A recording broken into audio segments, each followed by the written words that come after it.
Yes, so the first thing that we'd like to say is because of the atmosphere of our show, we would ask you to withhold your clapping until the very end. Yeah? Till the very end. So between the various theater miniatures that we'll be performing, we'll just keep silence in between them, okay? I want to tell you a little bit about the Artship Ensemble. It's a professional company open to all who come through its doors who have a desire to perform or sing or dance. And the company has rarely held auditions, but responds to people who find its atmosphere significant. The company calls this approach people-specific work as opposed to role-specific work. So the inclusive art process accesses oral traditions and indigenous cultures and inward-turning personal poetic work. Doing this, Artship gathers together these short pieces of theater miniatures that have become the hallmark of Artship presentations since 1988. The Artship scholarly research feeds the contemporary artistic practice, and the Artship artistic practice offers a context for the scholarly research.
So this song is about a great hunter.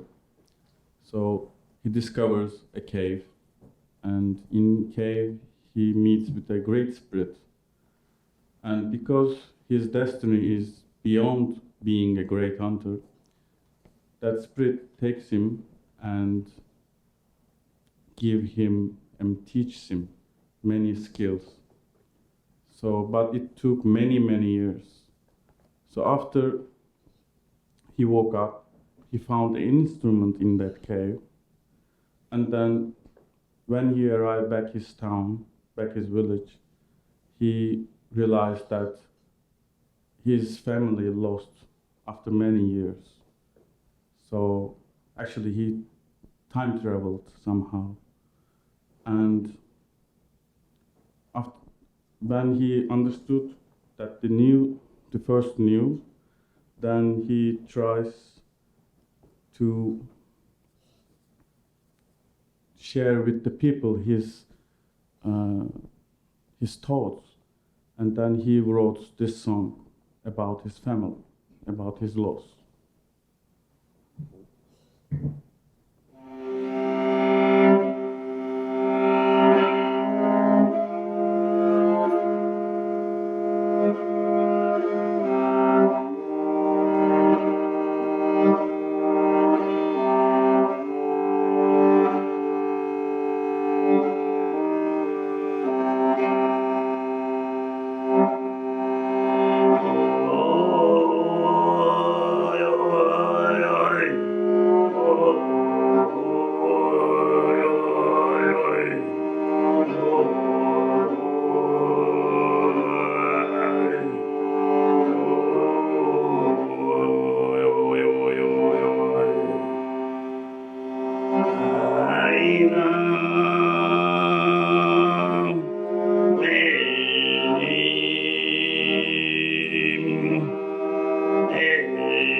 So some of you know me as a visual artist, but I've also done storytelling for a number of years.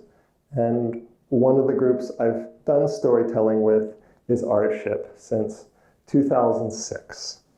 So some of the things I've learned along the way is the interest in certain objects and how those things are used or how they're held.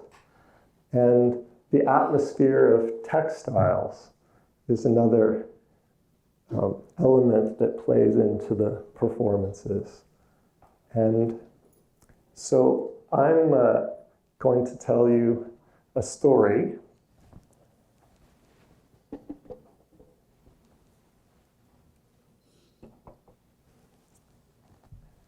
about the Norse god Odin. But before I tell you about Odin, who breathed life into the elm tree and the ash tree to make the first man and woman, I want to tell you first about Yggdrasil, the world tree, whose branches and canopy reached high above the dome of the sky. Yggdrasil, its roots united the three worlds in Norse cosmology. One root dove into the depths of Niflheim, where the root entered a boiling spring filled with more serpents than anyone could count.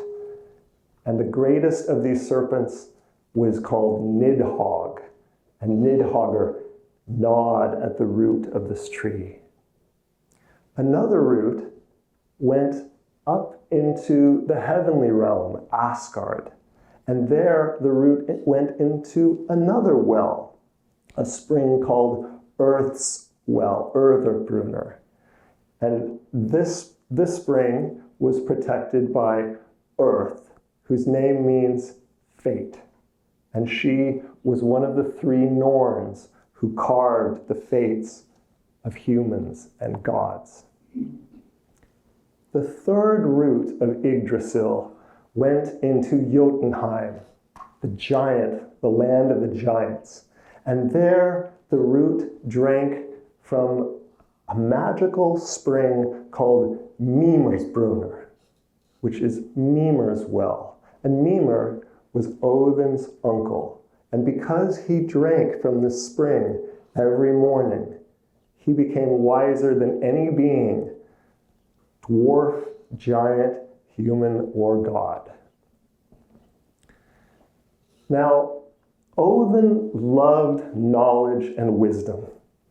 And every morning he sent out his two ravens, Hugin and Munin, thought and memory, to fly out over the world of the humans, Midgard, and to learn everything they saw that day and bring it back to him.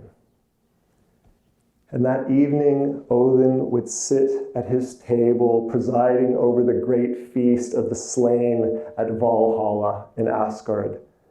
And he would not eat his meat served to him. He only sipped his mead and worried about his ravens. But then the ravens returned, and they landed on his shoulders. And he took the plate of meat and he threw it under the table to his hungry wolves, Gary and Frege, who ate it up. And then Hugin whispered into one ear, and Munin sang in the other. And thus he learned about the events of the world that had happened that day. The tales of the ravens, their knowledge and news, were his nourishment. But Odin didn't only collect worldly knowledge, he was also interested in the secrets of the cosmos. And one story tells that he even gave his life for knowledge. He hung himself on Yggdrasil, on the world tree, for 9 days and 9 nights, with a spear wound in his side. And then at the end of the 9th night, his head fell. And it says that looking down, the runes, the Norse alphabet were revealed to him. Now, whether looking down means he saw the runes as the twigs of Yggdrasil arranged on the ground, or by looking down, he saw the runes somehow deep within Earth's well, or by looking down, it meant that he saw them revealed in his own heart. That we don't know. But what we do know is the revelation was so great that he woke with a cry, resurrected, and fell from the tree. Odin wanted to share this knowledge of the runes with certain human beings, and so he would travel the world of Midgard, and someone would hear a rapping at their door in the middle of a dark and stormy night, and if they let him in, this old stranger disheveled with a broad-brimmed hat and a patch over one eye. And if they set him down by their hearth and offered him food and drink and listened to his tales, he might just share the secret of the runes with them. And Odin listened to the tales of men as well, and particularly carefully to the wisdom of women. Now, I spoke about Odin wearing this eye patch. So what happened to his eye? One eye looks upon the world of gods and men, of giant and dwarves. But the other? One day, Odin learned from Heimdallr, the guardian of a Bifrost bridge, the rainbow bridge that connected heaven and earth, that he had received his powers of supernatural hearing because he gave his ear to Odin's uncle Mimir in the giant land. And for exchange, he got a taste of the waters from Mimir's well. So Odin himself went into Jotunheim, to giant land, and met with his uncle Mimir. Mimir, he asked him, Uncle, I have heard that you have gained your great wisdom because every morning you drink from this well. Will you give me a taste from the spring? But Mimir said to Odin, not unless you give me one of your eyes. But so great was Odin's thirst for knowledge that he gouged out one of his eyes and he gave it to Mimir. And Mimir took Heimdallr's horn, dipped it into the well, and gave it to Odin to drink. And Odin drank long from that horn. And he learned 9 magical songs and many other things besides that I dare not say. And as he was drinking, Mimir took the eye and dropped it into the well, where it sank into its depths, and in the darkness glowed like the moon.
Aiken John Guksoy is a scholar of the Middle Ottoman period and of comparative literature.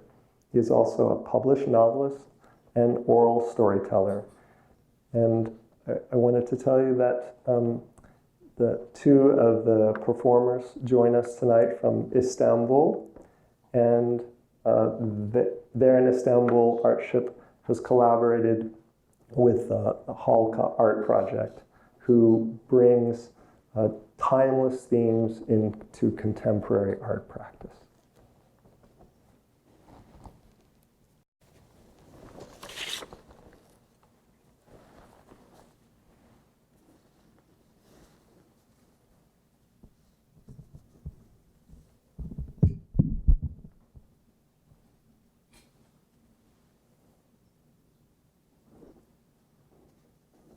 This is an astrolabe. This is built in 12th century by Andalusian Muslims, but its history goes back well to the ancient Egypt. The story I'm going to tell you is not about this instrument, but it revolves around it.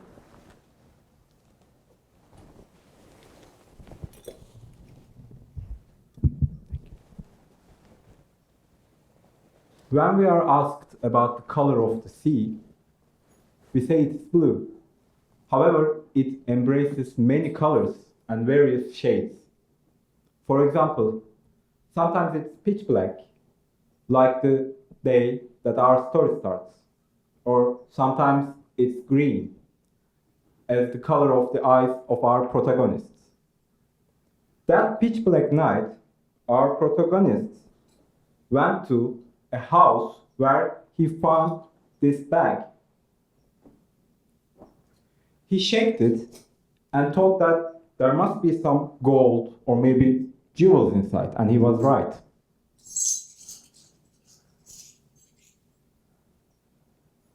Our actual story starts here, but I would like to go back and start the story a couple of decades before that night, again in a pitch black night, where a young woman was carrying a baby boy in the steeps of Galata, which is the port town of Istanbul, where there is a Catholic monastery. He left this baby at the doorstep of the monastery and knocked the door, and she vanished.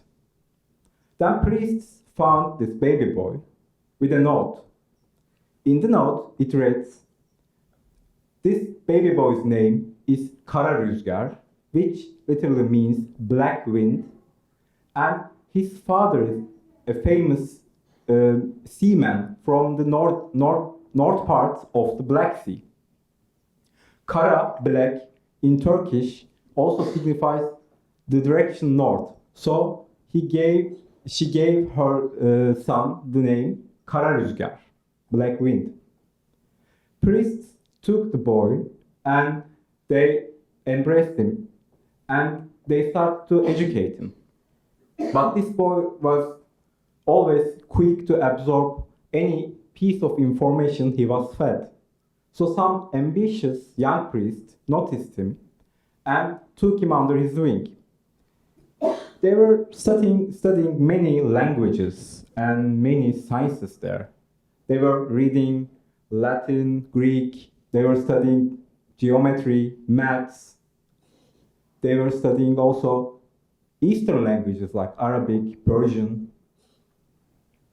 But this boy had something else in his mind.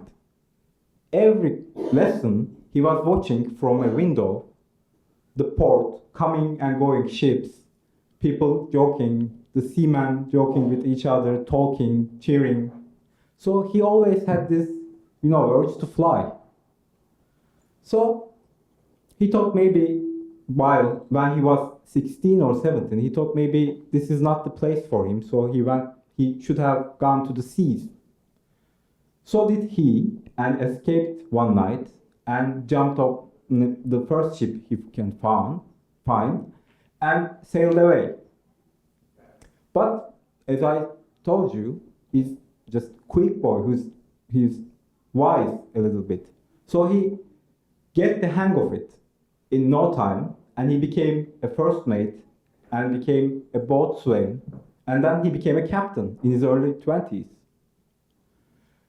And then they say he was the youngest man ever to have his own ship as a captain.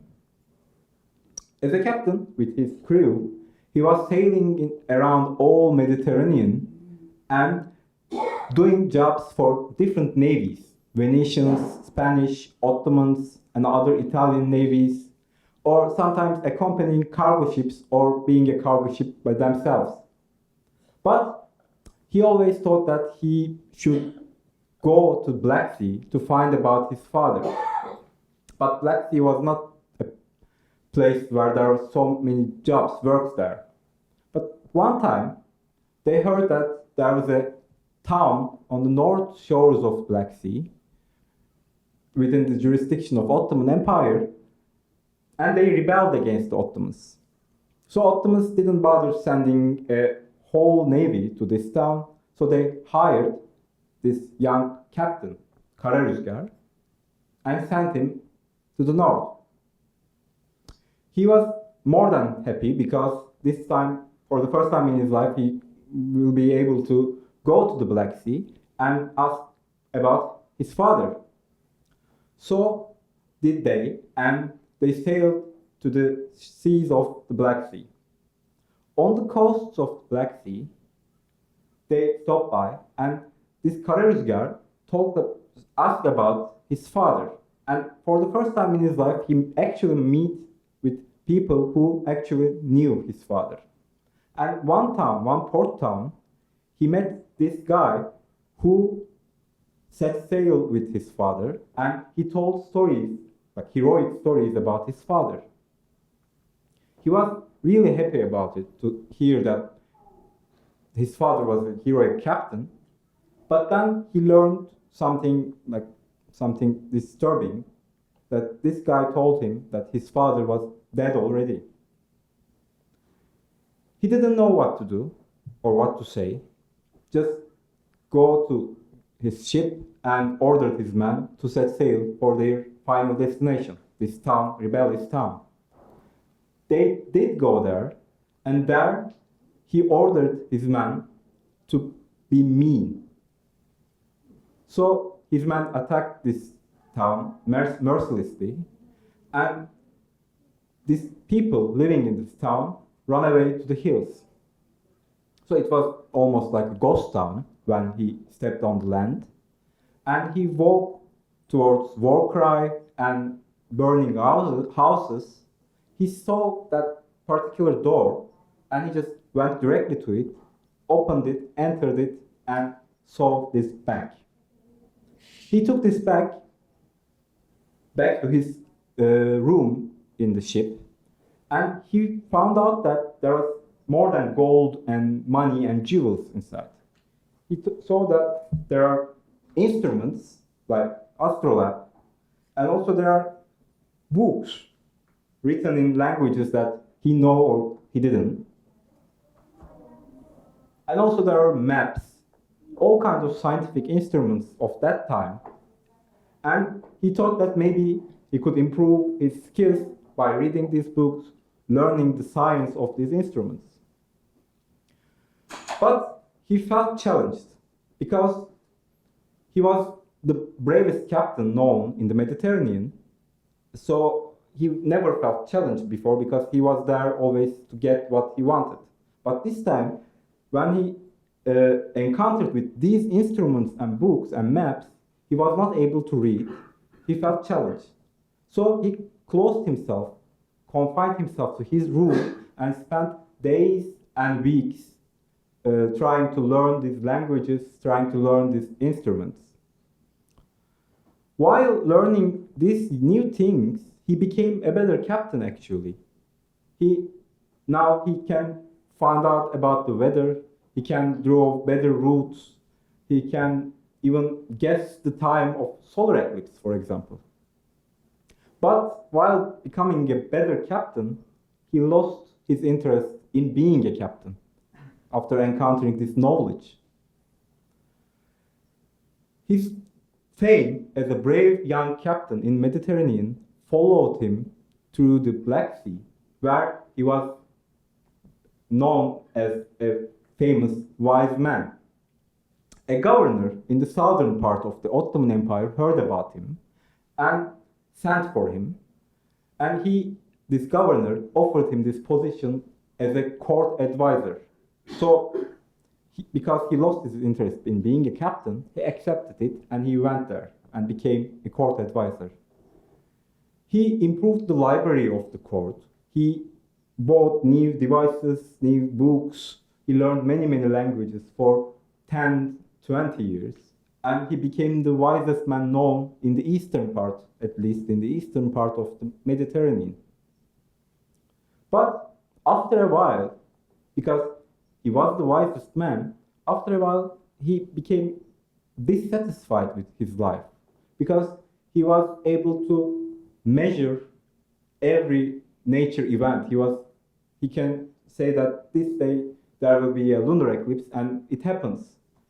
So he thought that maybe they don't happen because nature wants, because these events happen because he was able to measure them.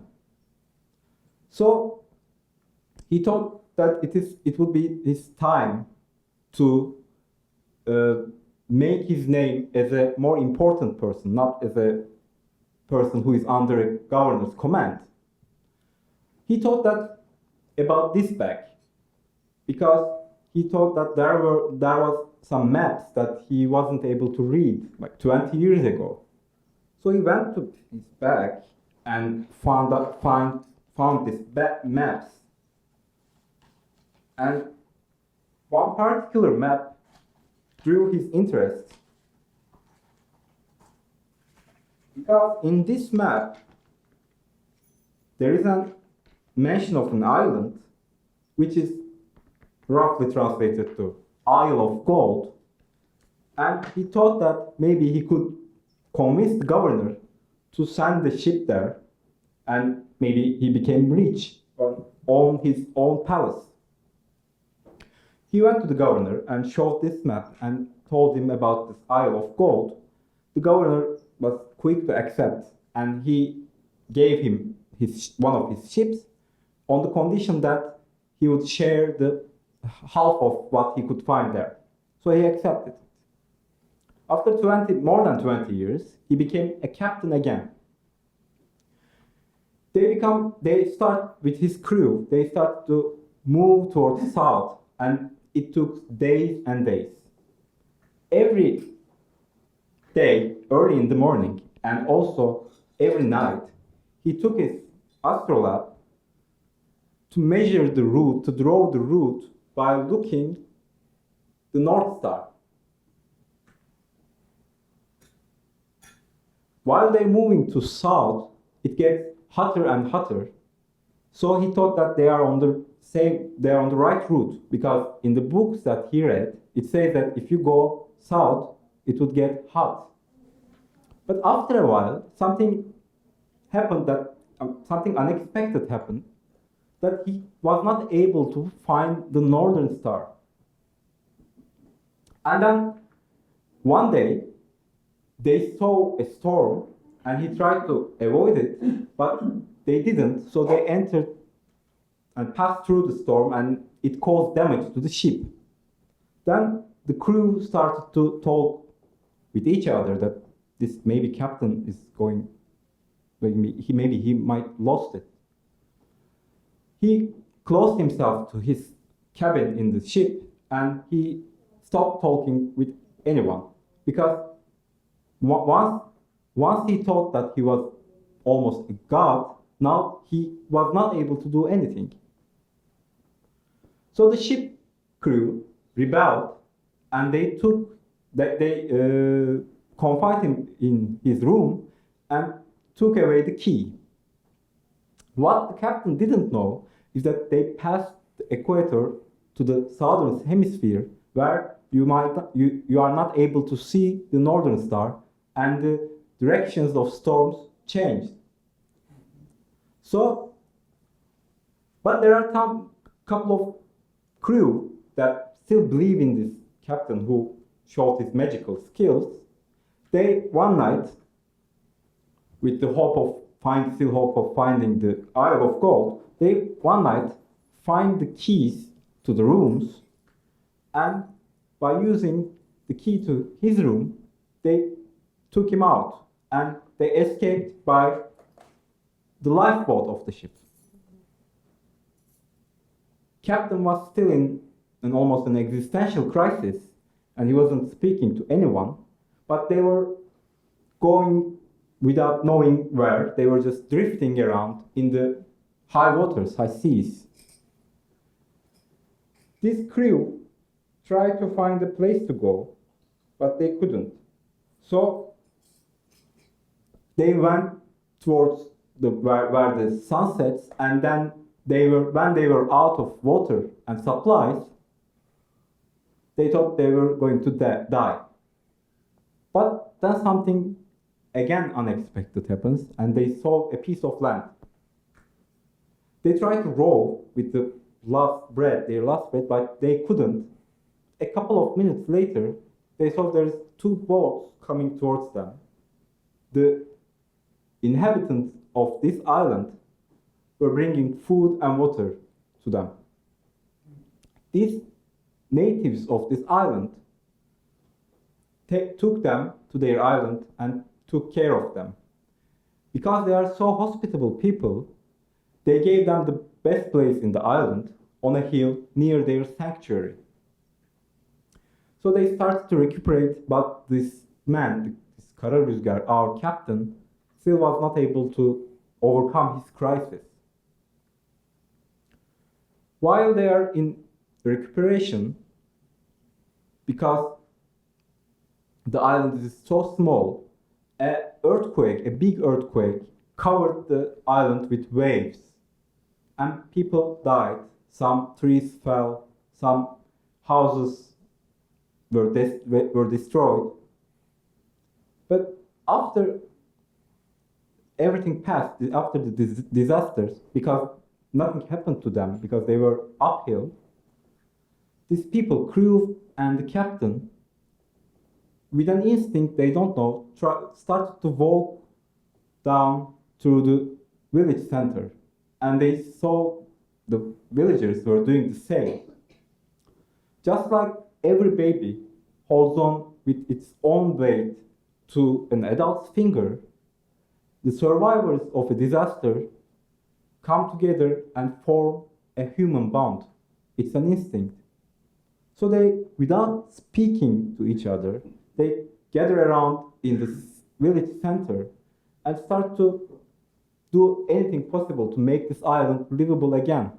So they took away the trees, they start to repair the houses destroyed, and they build a channel to channel the water from the island. Kararüzgar also joined them, and without any hesitation, for the first time in many days, he cooperated with people around him. And for the first time in his life, he felt that he is something large, he's part of something larger than himself.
Can you hear me okay?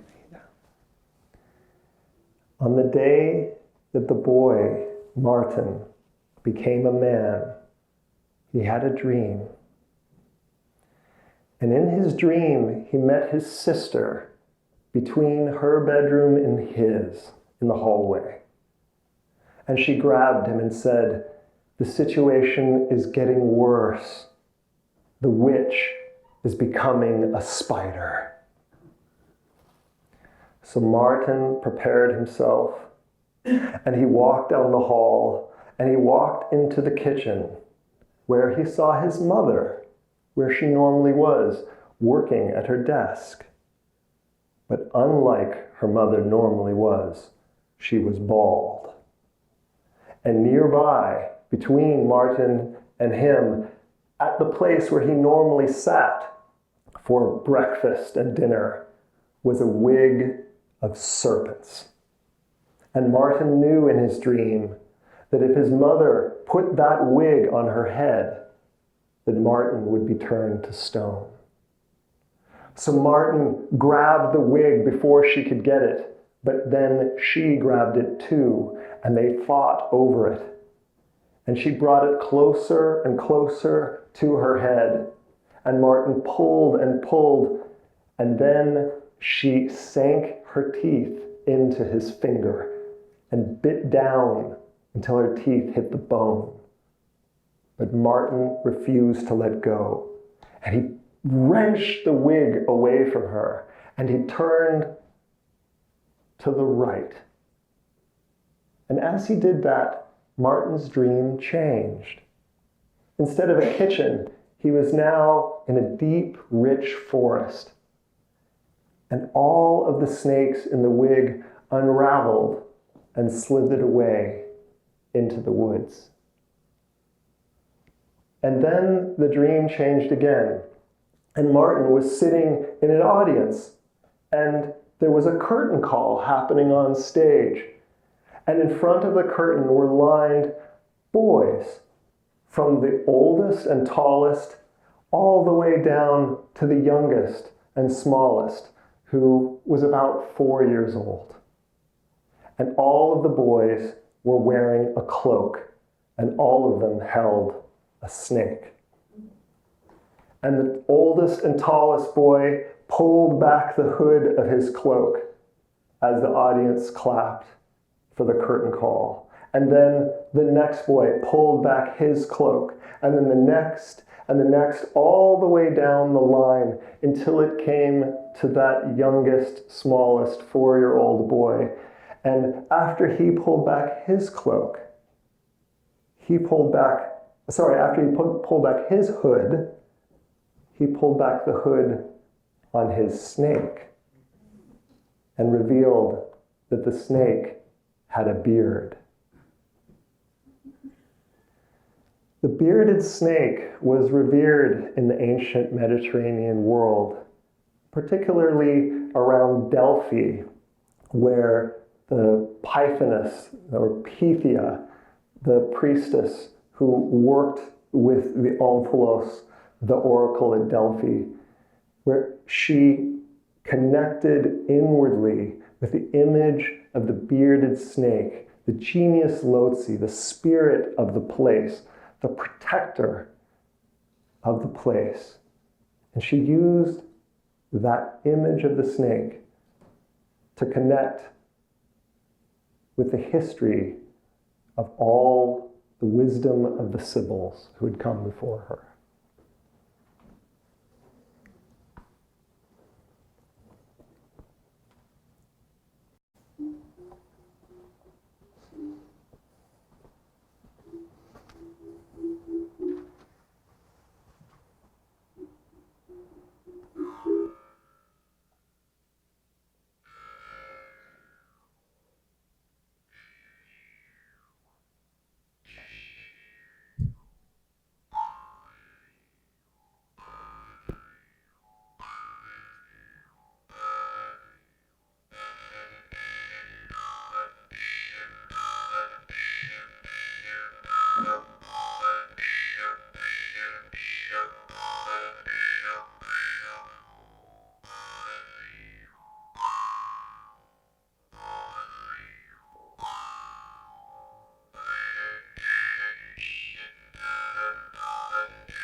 Shamans had many instruments.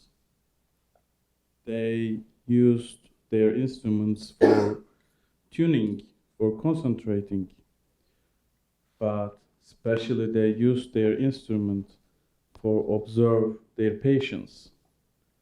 So they used many things, but one of important of them were their masks. With the help of their mask, they can observe their patients and during their rituals. Their patients couldn't see their eyes, but they can look to them and diagnose what they have as a sickness.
And they built their masks with the fallen feathers because the birds are as a sacred for them.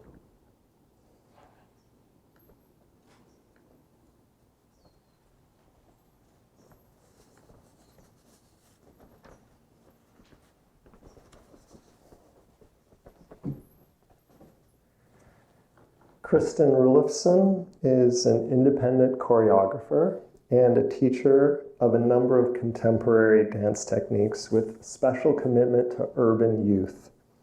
She is also a trained wellness counselor.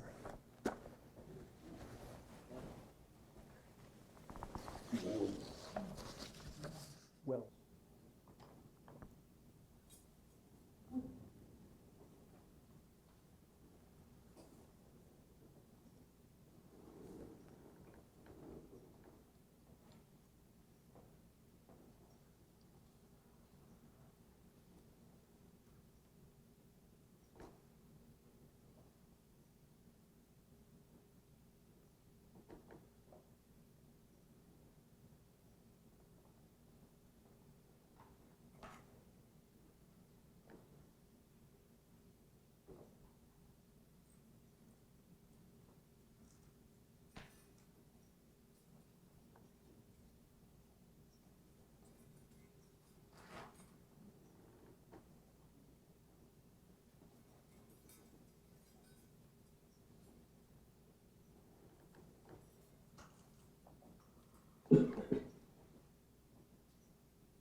So the subtitle, the title of the show is Autumn Leaves, When Grounded, Nourish the Future. So the next, I want to introduce Tolga Aikalar. Tolga is engaged in the fields of ethnographic and musicological research and performance practices, bringing Altaic and Mongolian music to contemporary culture.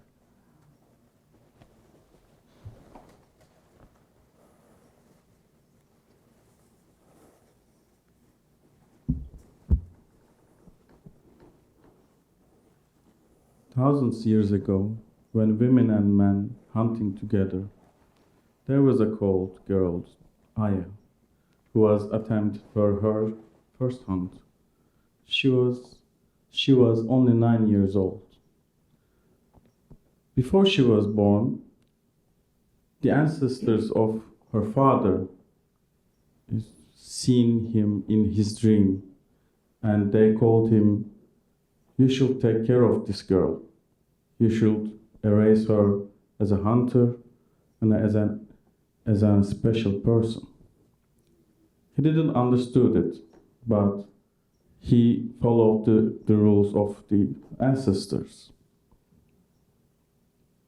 So the older brother of Aya never understood why they have special interest to their little daughter. Aya's father Tyr always watched after her and raised her as a great huntress.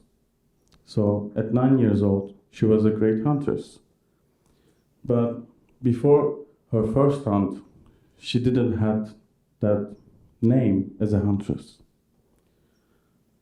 When the day came, so the pack followed the line to their first hunt. And as a tradition, who has the first hunt, she or he should take the night watch. So Aya took the night watch. Everyone slept, and the father of Aya seen again the ancestors, and they said, "Woke up and take the night watch, and no matter what, protect your girl." He woke up and said to Aya, "I'm taking your watch, so you can sleep now." She didn't want it to do because it was the breaking the laws of their community. But her father was the greatest hunter, so she should listen her father. She slept. And her older brother, woke up during the night, and so Aya was sleeping, and her father was watching, and he got angry. And during the night, after a few hours, the father of Aya, Tyr, woke everyone up and said, "Go to our meeting point," because that moment a tiger attacked to them. So the father of Aya, Tyr, was a brave man. Before he fought against many tigers, so he won, and he had that belief he can win again. And he called Aya and said, get on that tree and wait me there," because she didn't know the meeting point. That was her first hunt.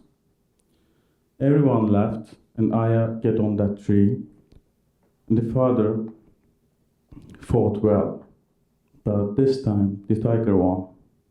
So Aya saw her father's death. And after the tiger left, Aya get down from that tree and buried his father and tried to go back home. But she didn't know the way back home.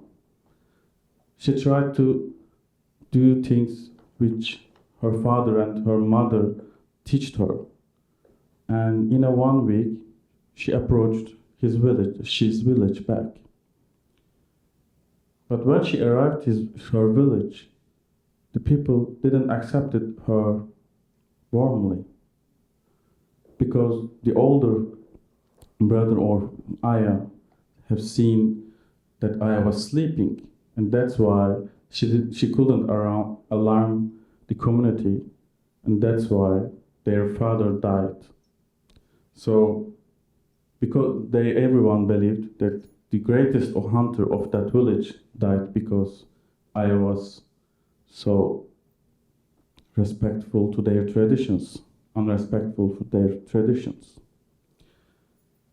Even her father didn't accept her to their house. So Aya moved next to the village and built a small tent to her and built a small fire. She hunted small animals every night and ate them.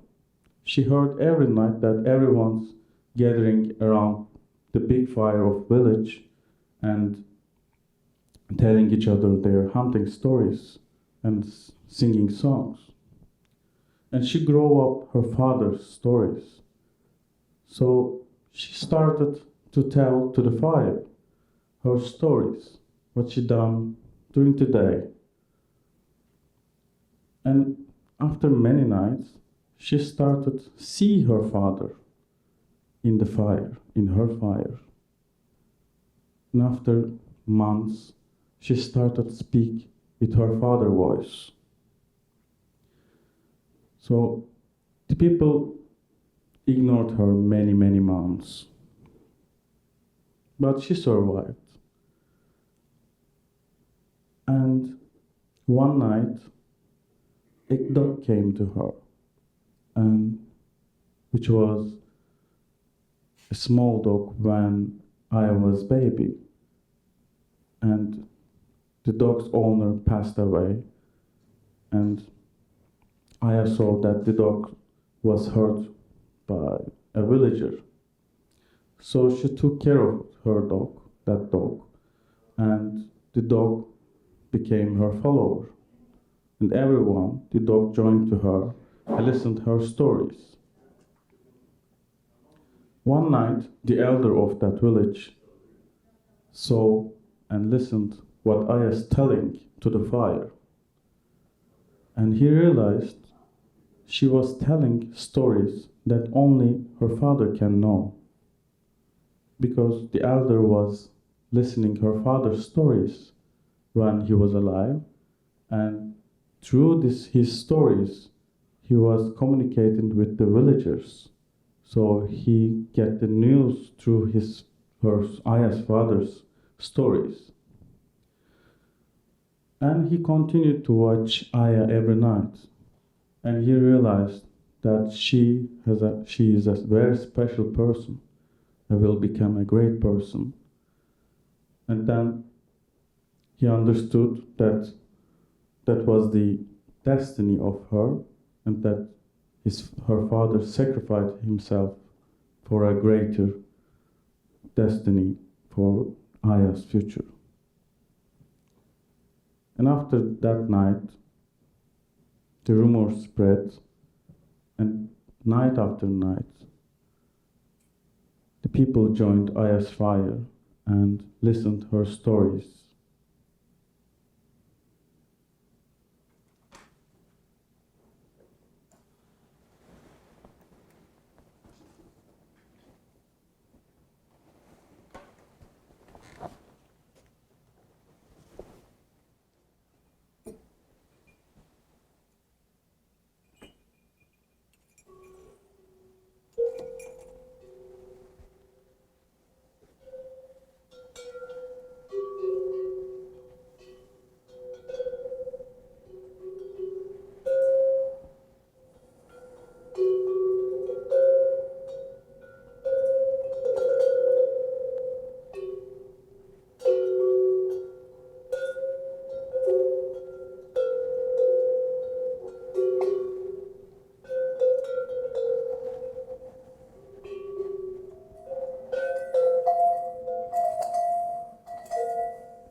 I think we've just surpassed our limit.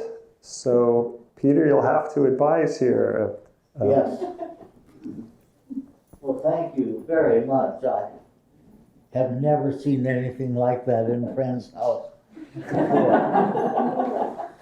I hope there's more of it out there. Where's the other guy? Where's the other guy? There are two missing. One is sick in Turkey, I believe, and one has passport troubles in The Turkey. one who founded the group. Okay, he's hiding. He's hiding. Hiding. Oh, you're here. Slobodan, please.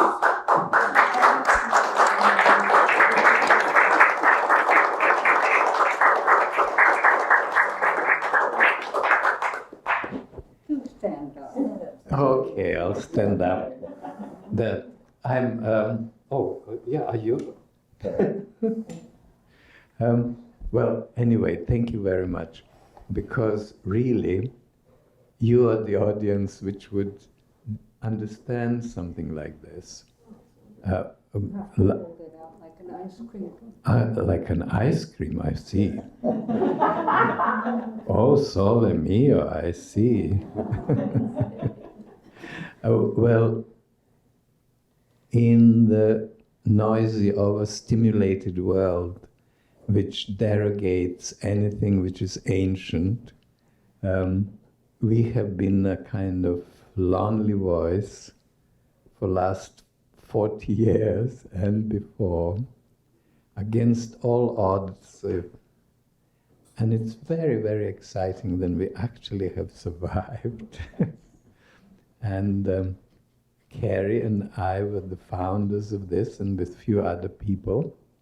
And Carrie and I are as old as United Nations. We were born on the same year, and we are just as dysfunctional as that. So I'm so happy that you were able to witness our attempts, and they will be polished just a touch more, but they are pretty there. And thank you very much.